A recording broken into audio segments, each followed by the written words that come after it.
یہ کہانی ایک ایسے شخص کی ہے جو اپنے ہمزاد کو قابو کرنے میں کامیاب ہو گیا تھا۔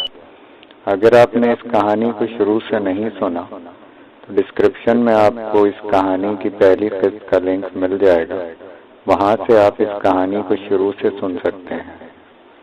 چلتے ہیں کہانی کی اگلی قسط کی طرف۔ میں پوری طرح مستعد ہو کر اس کے دوسرے کرتب کا انتظار کرنے لگا۔ اب میں نے ہمزاد کو بھی طلب کر لیا تھا تاکہ وہ مجھے بر وقت آگاہ کر سکے کہ گھنشیام اب کیا کرنے والا ہے اور ہمزاد ہی کے ذریعے میں اس کا توڑ کر سکوں۔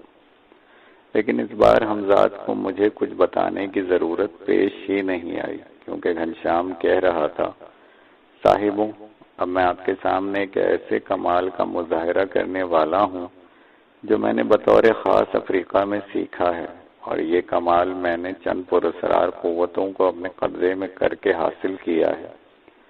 آپ میں سے صرف نوجوان اسٹیج پر آ جائیں، میں انہیں برہنہ تلواریں دوں گا۔ وہ مجھ پر بلا روک ٹوک اور بغیر کسی لاگ اور لگاوٹ کے ان تلواروں سے حملہ کریں گے۔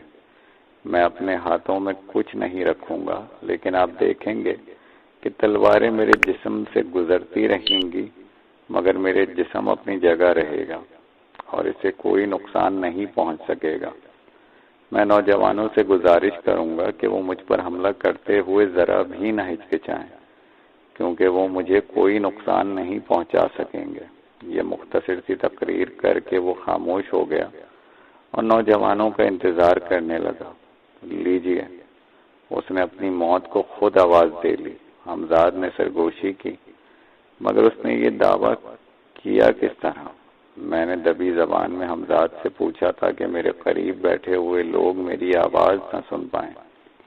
اس کے پاس یقینی طور پر کچھ پراسرار قوتیں ہیں، مگر وہ انتہائی معمولی درجے کی ہیں جن پر میں پوری طرح قابو پا سکتا ہوں۔ میں ان قوتوں کو آگے ہی نہیں بڑھنے دوں گا کہ اسے بچا سکیں۔ کچھ ہی دیر میں نوجوان اسٹیج پر آ گئے۔ ان کے اسٹیج پر آتے ہی گھنشیام نے اسٹیج پر رکھا ہوا ایک سیاہ باکس کھولا اور 9 تلواریں نکال کر ان 9 نوجوانوں کی میں تقسیم کر دی، اور پھر ان نوجوانوں نے مجمع میں جانے کے لیے کہا۔ وہ لوگ تلواریں دکھا کر آ جائیں تاکہ انہیں بھی یقین ہو جائے کہ تلواریں اصلی ہیں اور ان میں دھار تیز ہے۔ وہ تمام نوجوان اپنی اپنی تلواریں لے کر مجمع میں دکھا کر پھر اسٹیج پر پہنچ گئے۔ گھنشیام ان کے درمیان کھڑا ہو گیا اور اس نے کہا تھا کہ وہ جیسے ہی ہاتھ کا اشارہ کرے وہ سب اس پر حملہ کر دیں۔ میں نے دیکھا گھنشیام کے اپنے ہونٹوں میں کچھ بدبدایا اور پھر اس کے دائیں ہاتھ کی حرکت ہوئی۔ اس کے ہاتھ کی حرکت کے ساتھ ہی بیک وقت 9 تلواریں بلند ہوئیں۔ پھر گھنشیام داس کی دلدوز چیخیں سنائی دیں۔ اس کا جسم اسٹیج پر پڑا اس طرح تڑپ رہا تھا۔ تلواروں کی دھار واقعی بہت تیز تھی اور بیک وقت 9 تلواروں کے وار اس کے جسم کو سخت مجروح ہو چکا تھا۔ آدھی گردن کٹ گئی تھی، ایک شانے کو تلوار نے اس کے جسم سے جدا کر دیا تھا، سر کے 2 ٹکڑے ہو گئے تھے، ہاتھوں اور پاؤں پر کئی جگہ زخم تھے۔ تمام نوجوان حیرت زدہ ہو کر اسے تڑپتے اور مرتے ہوئے دیکھ رہے تھے۔ ممکن تھا کہ وہ سوچ رہے ہوں یہ بھی کسی کرتب کا کوئی حصہ ہو اور وہ پھر اٹھ کر کھڑا ہو جائے، مگر ایسا نہ ہوا۔ کچھ دیر تو ان پر سکتے کا عالم طاری رہا اور وہ کچھ بھی نہ سمجھ پائے کہ یہ کیا ہو گیا۔ پھر شاید منتظمین کو کچھ ہوش آیا اور اسٹیج کی طرف دوڑے۔ کچھ دیر بعد ان میں سے ایک نے نہایت اداس لہجے میں لوگوں کو بتایا کہ گھنشیام داس مر چکا ہے اور خود اپنے ہی آپ کا شکار ہو گیا ہے۔ اس نے خیال ظاہر کیا تھا کہ جو منتر اس نے پڑھا تھا ممکن ہے وہ ادھورا رہ گیا ہو اور نوجوانوں نے حملہ کر دیا۔ بہرحال یہی موقع تھا کہ میں گھنشیام پر اپنی فوقیت جتا کر مرعوب کر سکوں۔ میں اپنی جگہ سے اٹھا اور اسٹیج پر پہنچ گیا، کیونکہ میں سب کو بتانا چاہتا تھا۔ گھنشیام داس نے ابھی اپنے فن میں کچا تھا اس نے جلد بازی سے کام لے لیا۔ بہرحال جو کچھ ہوا بڑے دکھ کی بات ہے۔ جن کمالات کا اظہار وہ اس نے کیا وہ ہم بھی دکھا سکتے تھے، مگر ہم نے اسے موقع دیا۔ ہم اپنی بات آگے کرنا چاہتے ہیں، وہ دونوں کرتب آپ سب کو دکھائیں۔ ایک تو گھنشیام پورا نہ کر سکا اور دوسرے میں اپنی جان گنوا بیٹھا۔ ہمیں آپ کی زندگی عزیز ہے، ہم آپ کو ایسا نہیں کرنے دیں گے۔ مجمع میں سے کئی لوگ چیخے۔ یہ غالباً میرے مرید تھے جو مجھ سے بے پناہ محبت کرتے تھے، مگر اس کے بعد چند آوازیں سنائی دیں، اگر بزرگ صاحب سچے ہو تو یہ کمالات ضرور دکھاؤ۔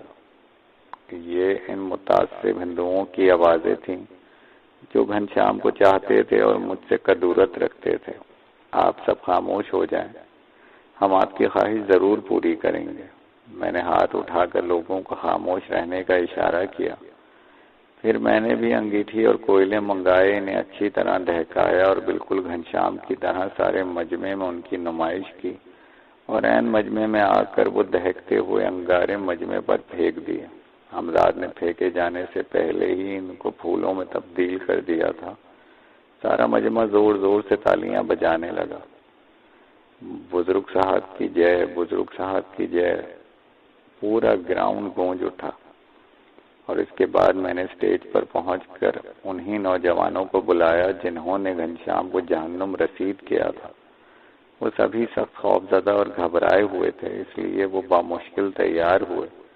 میں بھی گھنشیام کی طرح ان کے درمیان کھڑا ہو گیا اور ہاتھ کے اشارے سے انہیں حملہ کرنے کے لیے کہا، لیکن اس سے پہلے حمزاد میرے جسم کے گرد ایک نادیدہ حصار قائم کر چکا تھا جس سے کسی شے کا گزرنا محال تھا۔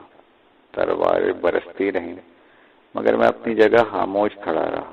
لوگ پھر حیرت و خوشی سے تالیاں بجانے لگے۔ اس کے بعد میں نے ہاتھ کے اشارے سے حملے روکنے کے لیے کہا۔ وہ نوجوان حیرت سے مجھے دیکھ رہے تھے، اس غرض سے کہ کہیں کوئی ہنگامہ نہ ہو جائے۔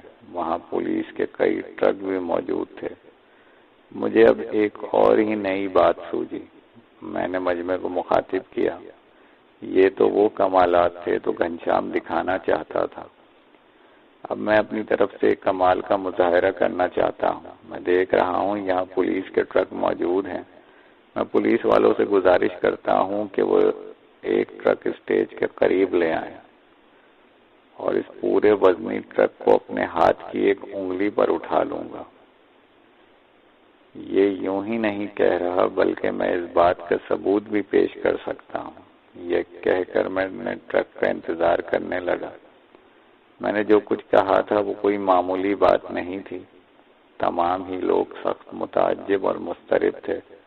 دیکھتے ہی دیکھتے ایک ٹرک اسٹیج کے قریب آ گیا اور اس میں سے سپاہی اترنے لگے۔ نہیں، تمام سپاہی ٹرک میں ہی بیٹھے رہے۔ میں نے سپاہیوں کو اترتے دیکھ کر کہا اور سپاہی پھر ٹرک پر چڑھ گئے۔ میں نے ٹرک کی طرف ہاتھ بڑھایا اور ساتھ ہی حمزاد کو اشارہ کیا۔ میں نے ٹرک کا ایک کنارہ پکڑا اور لوگوں نے دیکھا کہ ٹرک زمین سے اٹھ کر اسٹیج پر آ گیا۔ لوگ حیرت زدہ سے اور عجیب ناقابل یقین منظر کو دیکھ رہے تھے۔ جب ٹرک اسٹیج پر آ گیا تو میں نے اسے پہلے دونوں ہاتھوں سے اٹھایا۔ حمزاد نے فوراً ہی اپنی نادیدہ ہاتھ آگے کیا اور ٹرک فضا میں بلند ہونے لگا۔ ٹرک میں بیٹھے ہوئے سپاہی حیرت و خوشی سے چیخنے لگے۔ ان کی چیخ و پکار سے مجمع کا سکوت بھی ٹوٹ گیا اور وہ تالیاں بجانے لگا۔ ٹرک اب میرے سر سے اونچا تھا اور وہ ہاتھ بھر اوپر جا کر معلق ہو گیا۔ پھر وہ ٹرک میری انگلیوں پر گھومنے لگا، حالانکہ صرف میں ہی اس بات کو محسوس کر سکتا تھا کہ میری انگلی پر قطعی کوئی دباؤ یا وزن نہیں ہے اور ٹرک کا سارا وزن حمزاد سنبھالے ہوئے ہے۔ پھر میں نے جس طرح آہستہ آہستہ ٹرک پر سے اپنے دونوں ہاتھ ہٹائے، اب اسے نیچے اتارنے کے لیے دونوں ہاتھ ٹرک کے نیچے لگا دیے، جیسے ہی اب ٹرک کا بوجھ میرے دونوں ہاتھوں پر ہو۔ ٹرک آہستہ آہستہ نیچے آنے لگا اور اسی وقت اچانک میں نے محسوس کیا جیسے میرے دونوں ہاتھوں پر ہزاروں من وزن آ پڑا ہو۔ جیسے میری دونوں کلائیاں اور بازو ٹوٹ گئے ہوں۔ میری قوت برداشت جواب دے گئی اور غالباً ایک لمحے کا 1000واں حصہ تھا جب میں نے محسوس کیا اگر میں نے جلدی سے ٹرک سے ہاتھ نہ ہٹایا تو اس کے بوجھ تلے دب کر مر جاؤں گا۔ اس احساس کے ساتھ ہی میں نے تیزی سے ایک طرف ہٹا اور گرتے ہوئے اپنے ہوش کھو بیٹھا، مگر ہوش کھونے سے پہلے میں نے ایک زہریلا قہقہا ضرور سنا تھا اور اس قہقہے کو میں ہزاروں میں پہچان سکتا تھا۔ وہ ماہپارہ کا قہقہا تھا۔ مجھے ہوش آیا تو میں نے اپنے چاروں طرف لوگوں کا ہجوم دیکھا۔ کسی نے غالباً میرے منہ پر پانی کے چھینٹے مارے تھے۔ میں نے چاروں طرف نظر گھمائی اور اس کے ساتھ ہی میرے منہ سے گھٹی گھٹی سی چیخ نکل گئی۔ میرے پورے جسم سے سانپ لپٹے ہوئے تھے جو مجھے بری طرح جکڑے ہوئے تھے، اور ایک طرف مجھے ماہپارہ کا حسین ہیبلا نظر آ رہا تھا۔ مجھے ہوش میں آتے ہی دیکھ کر اس ظالم کے ہونٹوں پر مسکراہٹ آ گئی۔ صرف تم ہی مجھے دیکھ اور سن سکتے ہو شیخ، اور تمہارے جسم پر جو سانپ لپٹے ہوئے ہیں وہ بھی نادیدہ ہیں۔ انہیں بھی تمہارے علاوہ اور کوئی دیکھنے کا اہل نہیں۔ لوگ تو صرف اتنا دیکھ رہے ہیں کہ تمہارا جسم بری طرح کچلا ہوا ہے۔ میں آج تمہاری زندگی سے ہمیشہ کے لیے جا رہی ہوں، اور حسب وعدہ تمہیں یہ بتانے آئی ہوں کہ میں نے تم سے اپنا آخری انتقام لے لیا ہے، اور یہ انتقام ایک عجیب نوعیت کا انتقام ہے۔ یہ انتقام میری غیر موجودگی میں بھی اب اس وقت تک جاری رہے گا جب تک تم مر نہیں جاتے۔ آج میں نے اس آخری انتقام کی ابتدا کر دی ہے۔ میں تمہیں الجھن میں رکھنا نہیں چاہتی، اس لیے اپنے عجیب و غریب خوفناک انتقام کے بارے میں تمہیں سب کچھ بتا دیتی ہوں۔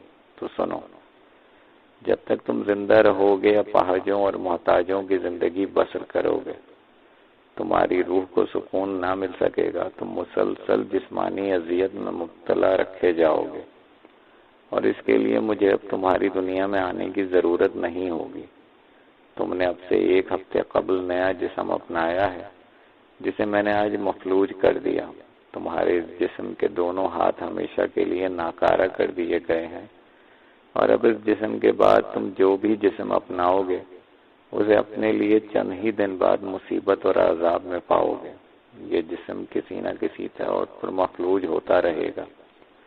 اب غالباً تم سب کچھ سمجھ چکے ہوں گے، اس لیے اب مجھے اجازت دو، ہمیشہ ہمیشہ کے لیے۔ تمہیں خوش ہونا چاہیے کہ تمہیں ایک ذہین اور بہادر دشمن نصیب ہوا۔ ان الفاظ کے ساتھ ہی وہ ہیبلا غائب ہو گیا اور میرے جسم سے سانپوں کی گرفت بھی ختم ہو گئی۔ کوئی دیر بعد ہی میں اٹھ کر بیٹھنے کے قابل ہو گیا۔ لوگوں نے یہ دیکھ کر کہ میں اٹھنا چاہتا ہوں مجھے سہارا دیا اور اٹھا کر بٹھا دیا۔ مجھے اپنے دونوں بازوؤں میں ٹیسیں اٹھتی محسوس ہو رہی تھیں، ناقابل برداشت ٹیسیں۔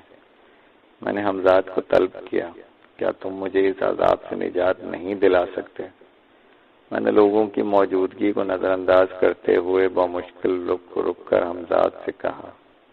کیوں نہیں؟ حمزاد بولا، اور اس نے اپنے دونوں ہاتھ میرے ہاتھوں پر پھیرے۔ اس کے ہاتھوں کی حرکت کے ساتھ تکلیف کم سے کم تر ہوتی گئی۔ میں اٹھ کر کھڑا ہوا تو دیکھا اسٹیج پر ٹرک بائیں بازو کے بل پڑا تھا۔ معلوم ہوا جیسے ہی میں نے ٹرک میں ہاتھوں سے ہٹائے تھے، ٹرک پہلو کے بل گرا تھا۔ 2-3 سپاہی بھی زخمی ہو گئے تھے، مگر ان کی چوٹیں معمولی تھیں۔ مجمع اب رخصت ہو چکا تھا، کیونکہ میں کافی دیر بے ہوش رہا تھا، اور اب میرے ارد گرد اس جلسے کے منتظمین اور میرے مرید رہ گئے تھے۔ گھنشیام کی لاش بھی اٹھائی جا چکی تھی۔ منتظمین تبصرہ کر رہے تھے کہ یہ جلسہ بڑی عجیب نوعیت کا تھا۔ اس میں ایک شخص تو ہلاک ہو گیا اور دوسرا شدید زخمی۔ لوگوں کے رخصت ہوتے ہی میں نے حمزاد کو طلب کیا۔ وہ صرف چند لمحے ہی تھے جب میں نے اپنی تمام تر قوتوں کو سلب ہوتے محسوس کیا۔ حمزاد نے میرے پوچھنے پر بتانا شروع کیا، لیکن میں نے اپنی قوتیں زائل ہوتے ہوتے بھی آپ کو بچانے کی خاطر ٹرک دوسری سمت الٹ دیا تھا، ورنہ آپ صرف ہاتھوں سے محروم نہ ہوتے بلکہ آپ کی زندگی کو بھی شدید خطرہ لاحق ہو سکتا تھا۔ اس پراسرار قوت کے بارے میں جس نے میری قوتیں سلب کر لی میں کچھ بھی نہیں جان سکا۔ ہاں صرف قیاس ضرور کیا جا سکتا ہے اور اس کے بارے میں اچھی طرح جانتا ہوں، میں نے کہا۔ اور اس کے بعد مہاپارا کی روح نے مجھ سے جو کچھ کہا تھا میں نے حمزاد کو آگاہ کر دیا، لیکن وہ سب کچھ سن کر بھی خاموش رہا اور اس کی خاموشی کا سبب میں جانتا تھا۔ اس سے پہلے بھی مہاپارا کے مقابلے میں اس کو بے دست و پا دیکھ چکا تھا۔ بہرحال اب جو ہو گیا ہو گیا۔ حمزاد نے ٹھنڈی سانس بھر کر کہا، تمہیں اس سلسلے میں کوئی رنج کرنے کی ضرورت نہیں، کیونکہ میں واقف ہوں کہ اس میں تمہارا کوئی قصور نہیں۔ میں نے حمزاد کو بے بس دیکھ کر کہا۔ پھر دوسری شام لوگوں نے ایک عجیب ہی منظر دیکھا۔ میرے سامنے کھانا رکھا تھا اور لقمے بن بن کر خود میرے منہ تک پہنچ رہے تھے اور دیکھنے والوں کی آنکھیں حیرت سے پھٹی ہوئی تھیں۔ جب میں نے اس طرح کھانا کھا چکا تو پانی کا جگ اپنی جگہ سے اٹھا، گلاس میں پانی گرنے لگا اور پھر وہ گلاس میرے ہونٹوں سے آ لگا۔ اس بات سے صرف میں ہی آگاہ تھا کہ حمزاد میرے دونوں ہاتھوں کی کسر پوری کر رہا ہے۔ کھانے سے فارغ ہو کر میں نے حمزاد کو رخصت کر دیا اور کچھ دیر بعد ہی نہ جانے کیوں میری پلکیں بوجھل ہونے لگیں۔ میں نے لوگوں کو رخصت کر دیا اور نیم دراز ہو گیا۔ غنودگی اب میرے ذہن کو پوری طرح چھانے لگی تھی۔ ٹھہریے، خطرہ ہے، اس آواز کو پہچانیے۔ کیونکہ میں جوں نیند میں ڈوبتا گیا وہ آواز دور ہوتی ہوئی معدوم ہوتی گئی، اور اس وقت میں نے جانا کہ یہ آواز حمزاد کی تھی، مگر اب میں حدود سے تجاوز کر چکا تھا۔ میں نے خواب اور بیداری کسی ملی جھلی کیفیت میں رنگ و خوشبو کے ہجوم میں کھڑا ہوا تھا۔ جب میں نے حمزاد کی آواز کے بجائے ایک لڑکی کی آواز سنی تو ایک دم گھبرا کر آنکھیں کھول دیں۔ وہ جگہ اور وہ لڑکی دونوں ہی میرے لیے اجنبی تھے۔ کون ہو تم؟ اور میں یہاں کس طرح آ گیا؟ اب میری آواز میں کسی قدر غصہ اور جھنجھلاہٹ تھی۔ تم یہاں آئے نہیں، لائے گئے ہو، اور میں کون ہوں اور تمہیں یہاں کیوں لائی ہوں، یہ سب کچھ جاننے کے لیے تمہارے علم میں صرف اتنا آ جانا کافی ہے کہ میں اس گھنشیام داس کی بیٹی ہوں جسے تم نے دھوکے سے مار دیا۔ میں جانتی ہوں کہ میرے باپ کے قاتل تم ہو، صرف تم، ورنہ وہ اس سے پہلے سینکڑوں دفعہ اپنی پراسرار قوتوں کا مظاہرہ کر چکا تھا۔ مجھے یہ بھی معلوم ہے کہ تمہارے پاس کیا پراسرار قوت ہے، اس لیے میں نے قبل از وقت تمہیں اس قوت سے دور کر دیا۔ وہ کہے جا رہی تھی اور میں حیرت زدہ سے اس کی باتیں سنے جا رہا تھا۔ میں جان چکا تھا کہ میں ایک بڑی مصیبت میں گرفتار ہو چکا ہوں۔ میں یہاں تمہیں سسکا کر ماروں گی، اور پھر وہ کہہ رہی تھی، میں تم سے اپنے باپ کا انتقام لوں گی۔ تمہاری موت اتنی آسان نہیں ہوگی جتنی آسانی سے میرے باپ نے جان دے دی۔ یہ کہہ کر وہ اٹھی اور زینے کی طرف بڑھی۔ ٹھہرو، میں چیخا، تمہیں یقیناً کوئی بڑی غلط فہمی ہوئی ہے۔ شیخ کرامت، غلط فہمی مجھے نہیں تمہیں ہے، وہ بغیر مڑے بولی۔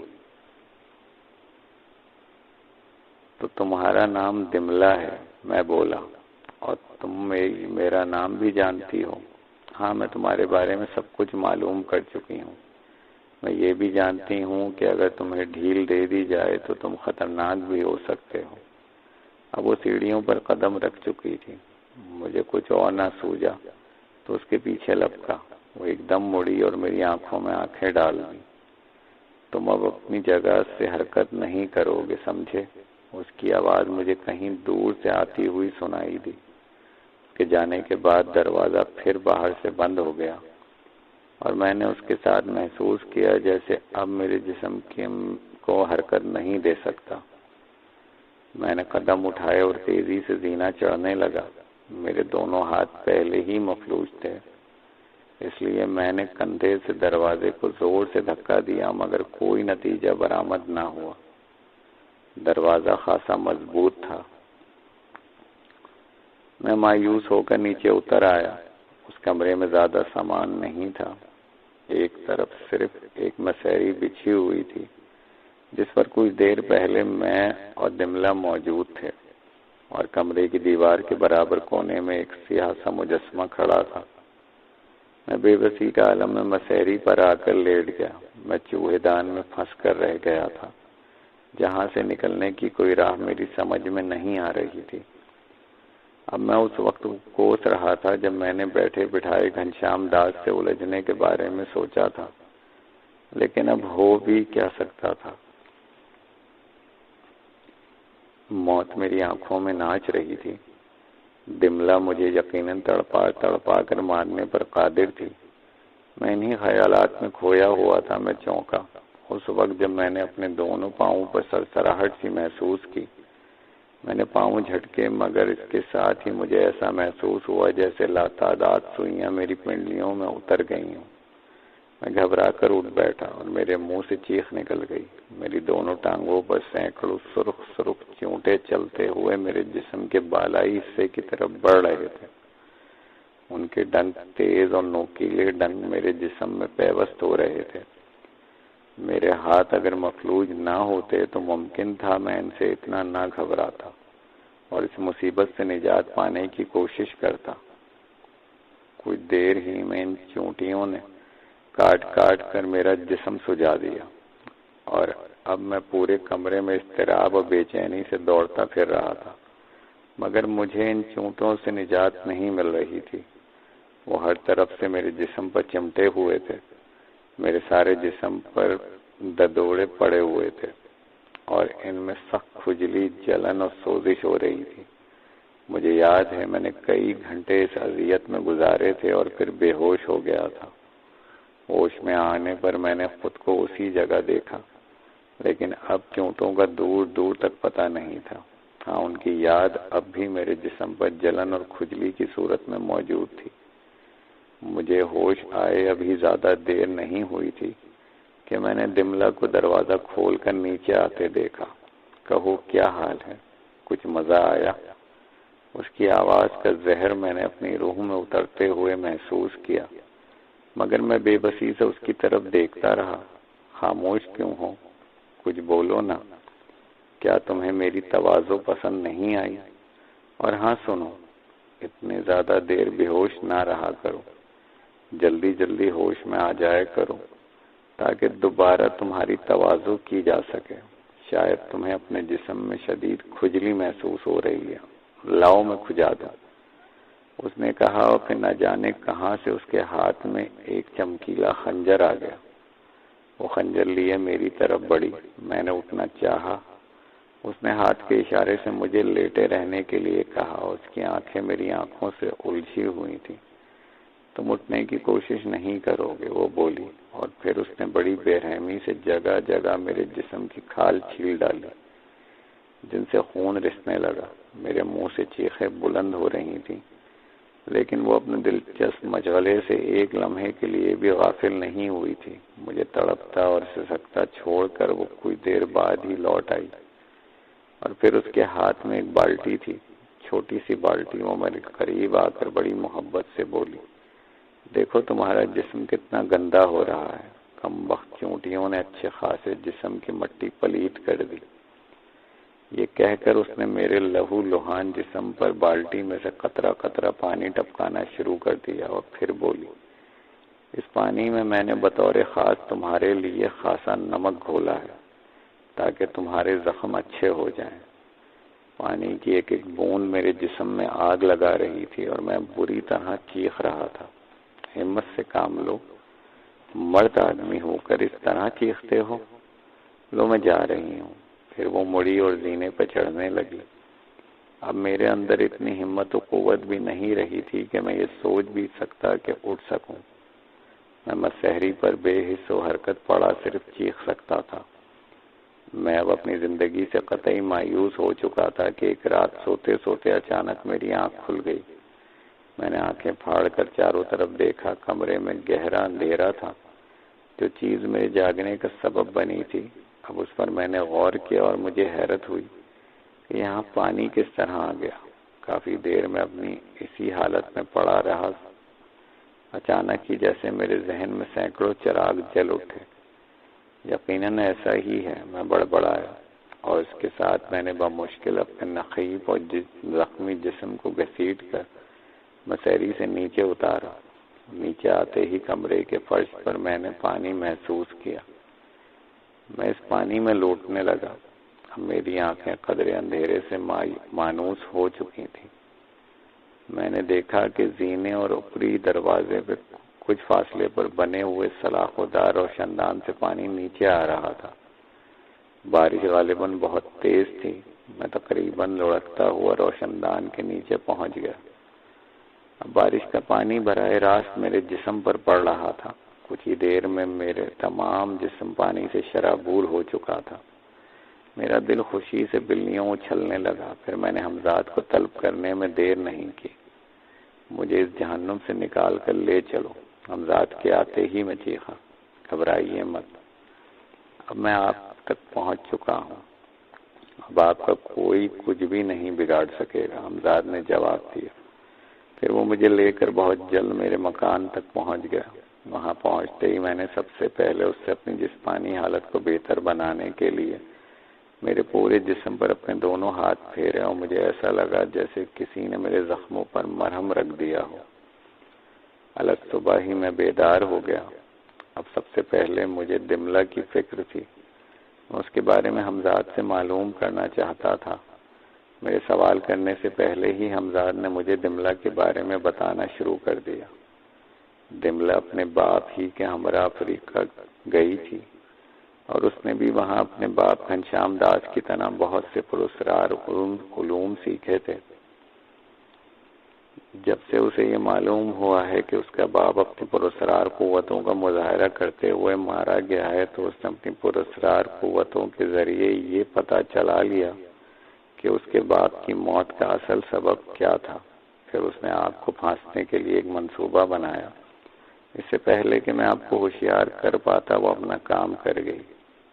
اس نے یہ سب کچھ اتنی جلدی اور خلاف توقع کیا کہ میں آپ کو آخری وقت ہی خطرے سے مطلع کر پایا، لیکن اس وقت تک اس کا جادو آپ پر چل چکا تھا۔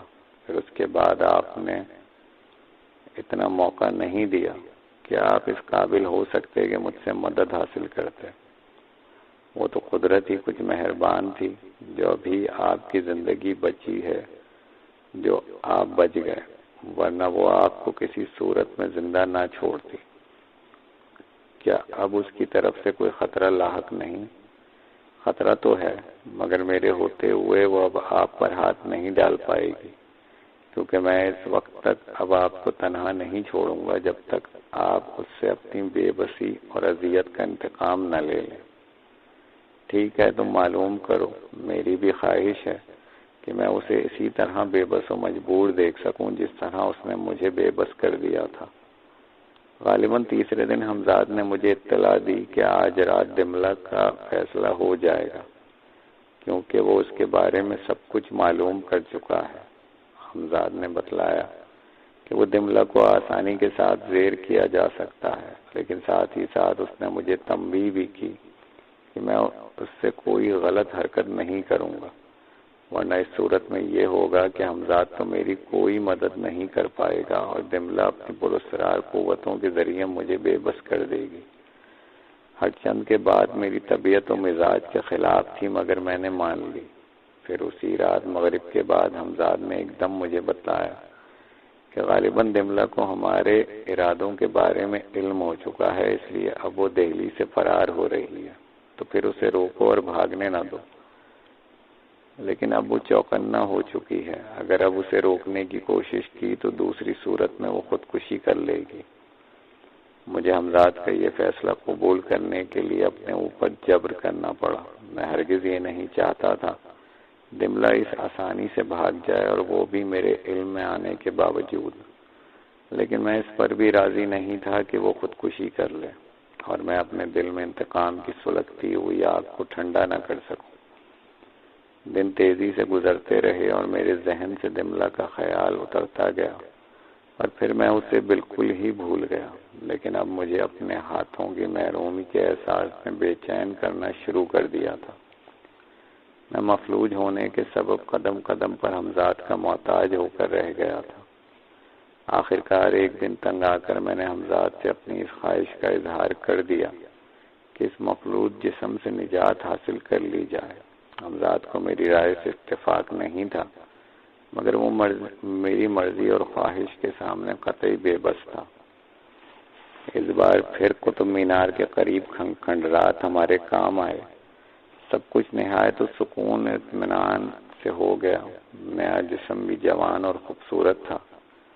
40 دن گزارنے کے لیے یہ جگہ نہایت ہی موزوں تھی، اور اس سے پہلے بھی میں یہاں رہ چکا تھا، لیکن ابھی صرف 11 دن گزرے تھے کہ ایک شام میں نے ان کھنڈرات کے قریب بہت سے قدموں کی چاپ سنی، اور اس کے ساتھ ہی میری نظر حمزات کے چہرے پر پڑی، جس پر مجھے فکر کے سائے منڈلاتے نظر آئے۔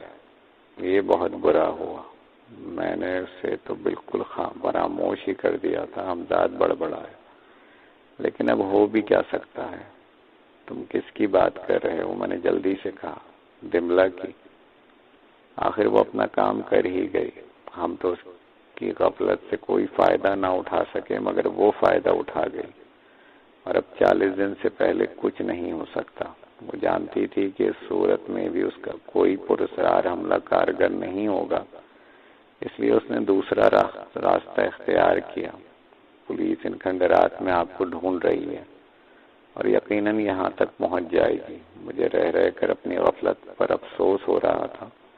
میں نے اپنے ایک دشمن کو کیوں فراموش کر دیا؟ میرے قریب ہی مجید کا کٹا ہوا سر اور میرا پرانا جسم پڑا ہوا تھا۔ مجید بھی میرا ایک مرید ہی تھا، جس کو اس بار میں نے اپنے لیے منتخب کیا تھا۔ پولیس لازمی طور پر مجید کے قتل میں مجھے گرفتار کرے گی، وہ بھی اسی حالت میں۔ کیا یہ ممکن نہیں کہ تم یہ سر اور بقیہ جسم یہاں سے غائب کر دو؟ آپ جانتے ہیں ان 40 دنوں میں میں خود بھی قطعی طور پر بالکل آپ کی طرح مفلوج ہو کر رہ جاتا ہوں۔ اگر ایسا ممکن ہوتا تو کوئی بات ہی نہیں تھی۔ حمزات کی فکر میں ڈوبی ہوئی آواز سنائی دی، اور اس کے الفاظ ختم ہوتے ہی میری سماعت سے ایک بھاری بھرکم آواز ٹکرائی، وہ رہا، وہ ادھر۔ کوئی چیخا اور میرے اوسان خطا ہو گئے۔ خطرہ بالکل میرے سر پر پہنچ چکا تھا۔ پھر بیک وقت کئی پولیس والے ان کھنڈرات میں داخل ہو گئے۔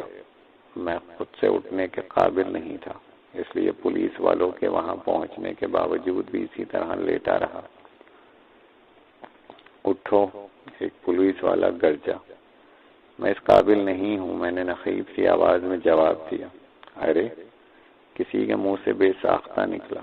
غالباً اس کی نظر مجید کے کٹے ہوئے سر پر پڑ گئی تھی۔ پھر کچھ اور پولیس والے بھی کھنڈر میں داخل ہو گئے۔ انہی میں ایک انسپکٹر بھی تھا۔ اس کے چہرے پر نظر پڑتے ہی میں چونکا۔ وہ میرا شناسہ اور عقیدت مند تھا۔ وہ مجھے اس حال میں وہاں پڑا ہوا دیکھ کر ہکلایا، مگر میں خاموش رہا۔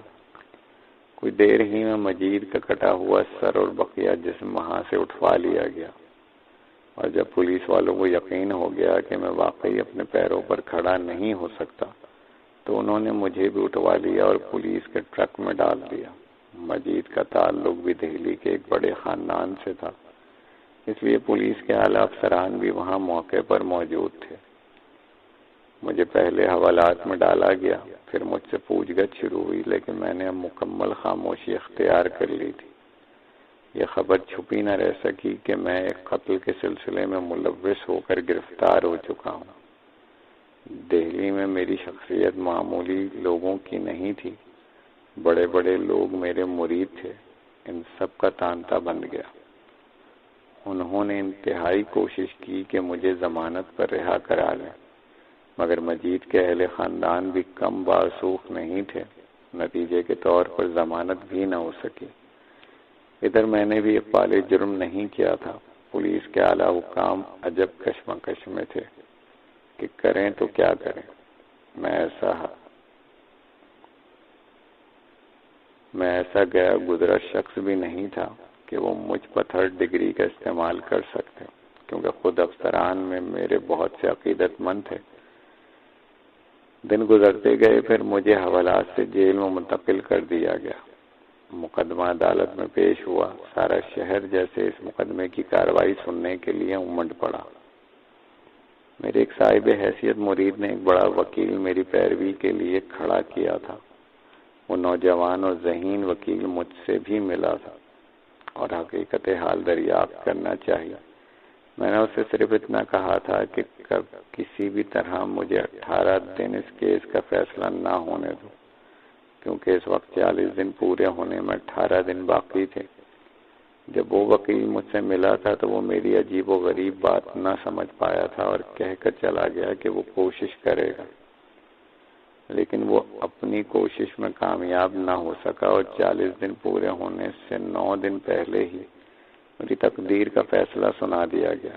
مجھے عدالت نے پھانسی کا حکم دے دیا تھا۔ اب میں اندھیرے کا منتظر تھا۔ جب ہر طرف اندھیرا پھیل گیا تو حمزاد میرے لیے غسل صحت کی تیاری کرنے چلا گیا۔ مجھے جس کوٹری میں رکھا گیا تھا وہاں میں تنہا ہی تھا۔ کچھ ہی دیر بعد حمزاد لوٹ آیا اور پھر میں نے غسل کرنے میں دیر نہیں کی۔ نئی زندگی اور نیا جسم مبارک ہو، حمزاد کی آواز گونجی، اور تمہیں بھی، میں نے جواب دیا۔ اب ہماری منزل متھرا ہے، غالباً آپ ڈملا سے نمٹنا پسند کریں گے، حمزاد نے مجھے یاد دلایا۔ کیوں نہیں؟ میں فوراً بولا۔ میں اسے کس طرح بھول سکتا ہوں؟ اسی رات حمزاد مجھے متھرا لے پہنچا۔ پتھریلی گلیوں سے گزرتا ہوا وہ ایک بڑے سے مکان کے سامنے پہنچ کر رک گیا اور مجھے مخاطب کر کے بولا، ہمارے لیے یہ بات انتہائی سود مند ہے کہ وہ اس وقت سو رہی ہے اور اس پر غفلت میں قابو پایا جا سکتا ہے۔ آپ کو غالباً وہ منظر اب تک نہیں بھولا ہوگا جب آپ نے مہاپارا پر فتح حاصل کی تھی، وہ بھی ہمیں بے ہوش ملی تھی۔ ہاں مجھے یاد ہے، لیکن اس وقت مہاپارا کا منحوس تصور نہیں کرنا چاہتا۔ میں نے جواب دیا، تم اپنا کام شروع کرو۔ چند لمحے بعد ہی وہ مجھے لے کر مکان میں داخل ہو گیا، لیکن جیسے ہی میں نے اس کے کمرے میں قدم رکھا جہاں دملا سو رہی تھی، مجھے ایک عجیب سی گونج سنائی دی۔ میرے کان اس آواز سے سن ہو گئے۔ اسی آواز کے ساتھ اچانک دملا اپنے بستر پر ایک دم اڑ کر بیٹھ گئی۔ مجھے اس طرح ایک دم اپنے کمرے میں دیکھ کر ایک لمحے کو اس کے چہرے پر ایک رنگ آ کر گزر گیا۔ آخر میں تم تک پہنچ گیا۔ ہاں تم پہنچ تو گئے، مگر میرے جسم کو ہاتھ نہیں لگا سکو گے۔ اس بار میرے ہاتھ مفلوج نہیں ہیں، اس سے کوئی فرق نہیں پڑتا۔ تم نے دیکھ لیا، میں تمہارے کمرے میں داخل ہوتے ہی کس طرح خود بخود بیدار ہو گئی۔ میرے علم میں آئے بغیر کوئی بھی میری خوابگاہ میں داخل نہیں ہو سکتا۔ خیر ان باتوں کو چھوڑو، میں تم سے ایک سودا کرنا چاہتی ہوں۔ بولو، کیا تم تیار ہو؟ وہ میری طرف سوالیہ نظروں سے دیکھتی ہوئی بولی، تم اب اس منزل میں نہیں ہو کہ مجھ سے کوئی سودا کر سکو۔ یہ میں بھی جانتی ہوں، اور یہ بھی جانتی ہوں کہ تم اگر چاہو تو میری تمام پراسرار قوتیں اپنی پراسرار قوت کے ذریعے سلب کر سکتے ہو، لیکن اس صورت میں تم میرے جوان اور حسین جسم سے محروم ہو جاؤ گے۔ اگر تم مجھے اپنا بنانے کا وعدہ کرو تو میں اس پر بھی تیار ہو سکتی ہوں کہ اپنے باپ کا انتقام کا خیال اپنے ذہن سے نکال دوں اور ہمیشہ کے لیے تمہاری ہو جاؤں۔ یہ ناممکن ہے، قطعی ناممکن۔ اگر تم حقیقتاً زندگی بھر میرا ساتھ نبھانے پر آمادہ ہو تو تمہیں اس کے لیے کچھ قربانیاں دینی ہوں گی۔ میں تمہیں حاصل کرنے کے لیے ہر قربانی دینے پر آمادہ ہوں۔ اس کی آواز میں پختگی تھی، اور پھر میں یہ جان کر سخت حیرت میں پڑ گیا کہ وہ اپنا مذہب بھی چھوڑنے پر آمادہ تھی، لیکن پراسرار قوتوں سے دستبردار ہونے پر وہ فوری طور پر آمادہ نہ ہوئی۔ کوئی دیر کی بحث و تکرار کے بعد آخر وہ اس پر بھی تیار ہو گئی۔ مجھے جیسے میری کھوئی ہوئی جنت مل گئی۔ میں نے حمزاد کو اشارہ کیا، اس نے میرے اشارے پر دملا کے گرد ایک حصار قائم کر دیا اور مجھ سے مخاطب ہوا، صبح تک یہ اپنی تمام قوتوں سے محروم ہو چکی ہوگی۔ اب چلیے، میں صبح آؤں گا اور کل تمہیں میرے ساتھ چلنا ہوگا، میں نے دملا سے کہا اور حمزاد کے ہمراہ وہاں سے چل دیا۔ شہر سے باہر ایک ویران مسجد میں نے پناہ لی۔ راستے میں ایک جگہ ہنگامہ دیکھ کر میں نے اس کی وجہ حمزاد سے دریافت کی۔ حمزاد نے بتایا کہ ہندوؤں اور مسلمانوں میں باقاعدہ ٹھن گئی ہے۔ یہ وہ زمانہ تھا جب پاکستان کے قیام کو صرف چند دن گزرے تھے اور پورے ہندوستان میں ہندو مسلم فسادات پھوٹ پڑے تھے۔ اسی رات مجھے ایک اور خیال آیا۔ میں نے سوچا کہ کیوں نہ میں بھی یہاں سے پاکستان چلا جاؤں۔ ہندوستان میں میرا تھا ہی کون سوائے چند اذیتناک یادوں کے۔ دوسرا، میں جیل سے فرار ہوا تھا اور میں بہرحال مجرم تھا۔ مجھ پر 2 قتل کرنے کا الزام تھا۔ اس طرح پولیس کی دسترس سے بھی بچ سکتا تھا۔ اس رات میں نے اپنے ذہن میں یہ پختہ ارادہ کر لیا کہ میں دملہ کو اپنے ساتھ لے کر فوراً پاکستان روانہ ہو جاؤں گا۔ صبح ہوتے ہی حمزاد مجھے دملہ کے گھر لے پہنچا۔ میں اسے لے کر پھر شہر سے باہر اسی ویران مسجد میں آ گیا۔ اب میں رات ہونے کا منتظر تھا اور میں نے حمزاد سے اپنی رائے کا اظہار کر دیا، دملہ کو اپنے ارادے سے باخبر کر دیا۔ اس کی خواہش تھی کہ بجائے مغربی پاکستان کے مشرقی پاکستان کے کسی شہر میں چلا جائے۔ بنگال ایک بار پھر مجھے اپنی طرف کھینچ رہا تھا۔ میں نے دملہ کے خیال سے اتفاق کیا اور رات ہوتے ہی میں نے حمزاد سے کہا کہ وہ ہمیں ڈھاکہ پہنچا دے۔ ڈھاکہ پہنچ کر صدر گھاٹ کے علاقے میں مجھے ایک بڑا سا مکان حاصل کرنے میں کوئی دقت پیش نہ آئی۔ وہاں پہنچ کے دوسرے دن میں نے دملہ کو ایک مولانا کے ہاتھوں پر اسلام قبول کرایا اور میں نے اس کا نام جمیلہ تجویز کیا۔ اس کے بعد میں نے اس سے نکاح پڑھوا لیا۔ دملہ خوشی سے پھولے نہیں سما رہی تھی۔ وہ میری شادی کی پہلی رات تھی اور میرے دل بے انتہا مسرور تھا۔ میرے لیے یہ کوئی نئی بات نہیں تھی، مگر اس کے باوجود مجھے ایک انجانی سی خوشی تھی۔ میں نے جو مکان خریدا تھا وہ 2 منزلہ تھا۔ سر شام ہی میں نے اور دملہ نے اوپری منزل کا ایک کمرہ شب عروسی کے لیے سجانا شروع کر دیا۔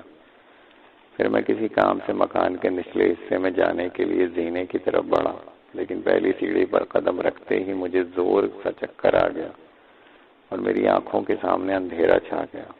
میرے جسم کا توازن بگڑا اور میں سیڑھیوں کو دیکھنے لگا۔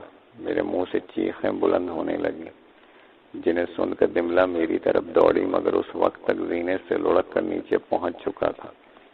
میری سماعت میں ایک زہریلا قہقہا گونج رہا تھا اور اس قہقہے کو میں اچھی طرح پہچانتا تھا۔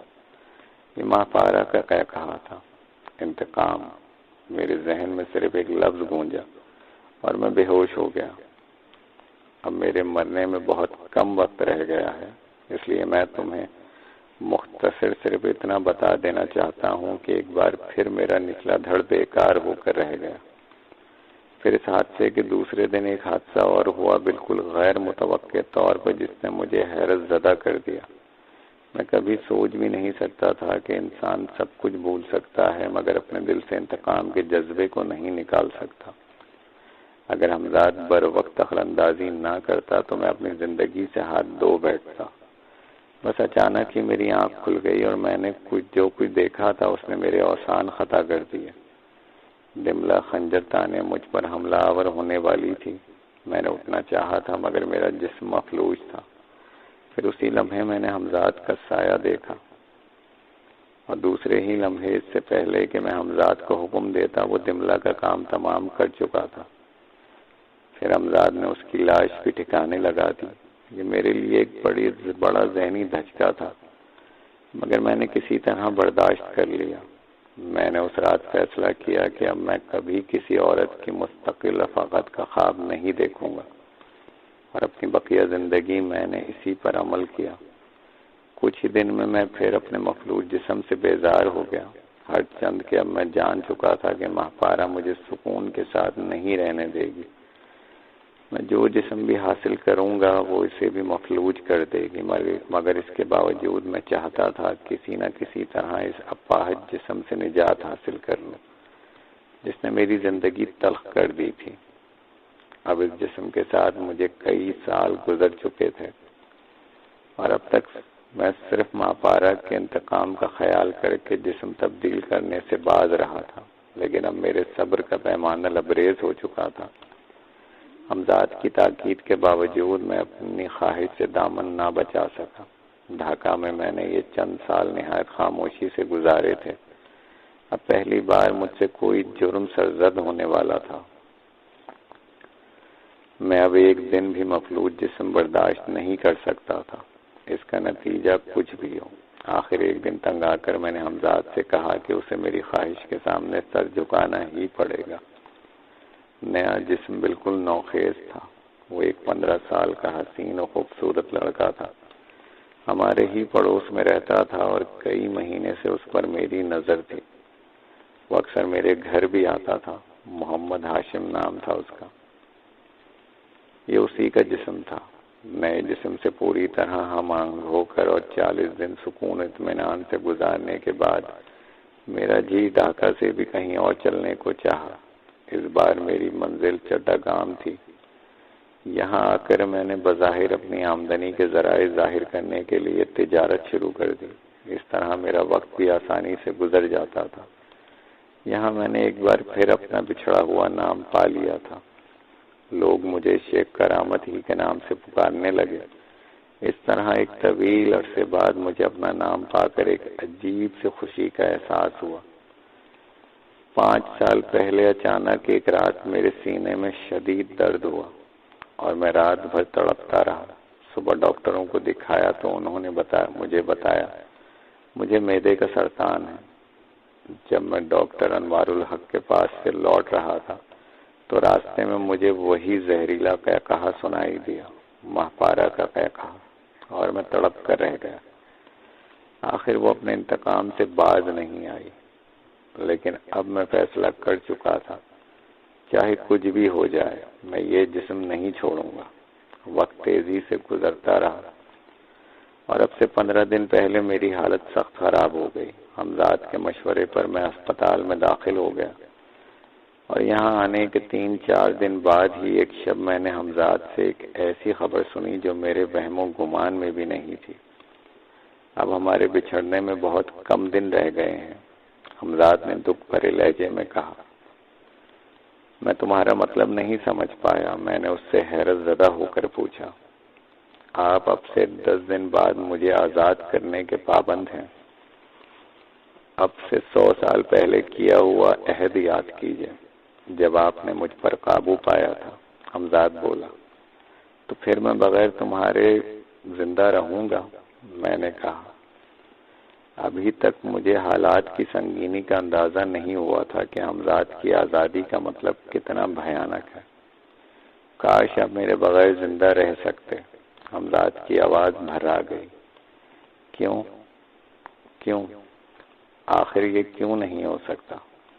اس لیے کہ میرے آزاد ہوتے ہی آپ کا سر اور بقیہ جسم کا رابطہ ختم ہو جائے گا، کیونکہ یہ رابطہ میری ہی وجہ سے اب تک قائم رہا ہے۔ حمزاد کی بات سن کر میری آنکھوں کے سامنے اندھیرا چھا گیا اور میرا دل ڈوبنے لگا۔ اس سے پہلے کبھی بھی میں نے اپنی موت کو خود سے اتنے قریب محسوس نہیں کیا تھا۔ میں نے پہلے سمجھا تھا کہ وہ آزاد ہو کر مجھ سے رخصت ہو جائے گا، مگر یہ میری بھول تھی۔ اب سے چند لمحوں بعد وہ میرے جسم میں پناہ حاصل کر کے میری ہی طرح ہمیشہ کے لیے موت کی نیند سو جائے گا۔